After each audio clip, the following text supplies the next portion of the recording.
At the state capitol, the possibility of expanding the state's bottle deposit law. Advocates say it will help the environment and make it easier for people to return bottles and cans, but there is definitely a vocal opposition. 13 on your side political reporter Josh Albertus is here now to tell us what would change and who's against it. Josh. Yeah, guys, bills to change what drinks are subject to that bottle return deposit and where they can be returned just made it out of committee in the last few days. Lawmakers are deciding whether to let the voters of Michigan decide if even plastic water bottles could become part of the system.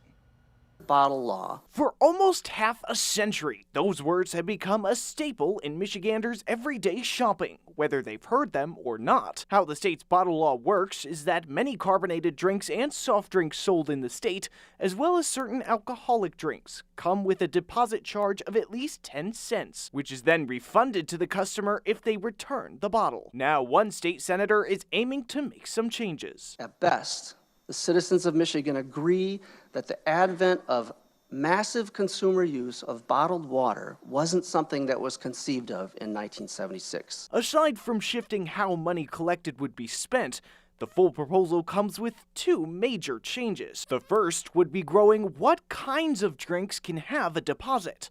Even plastic water bottles, among others, would now be eligible. Potentially 2 billion beverage containers per year that are currently going into landfills, lakes, streams, streets, and parks. The second, what some refer to as universal redemption. Currently, the bottle deposit law limits the containers eligible to be returned to the retailer to only the retailer that sells that product. Allowing consumers to return their containers to any retailer would address the most frustrating aspect of the ever-growing proliferation of branded beverages. But with the kind of change proposed, deposits could appear on many more drinks at your local retailer. The potential for extra upfront cost on more drinks had some on the other side of the fence. This will decrease the amount of fresh food that families may be able to initially purchase, harming customers who cannot afford to spend more upfront and requiring families to wait in long return lines to get their money back.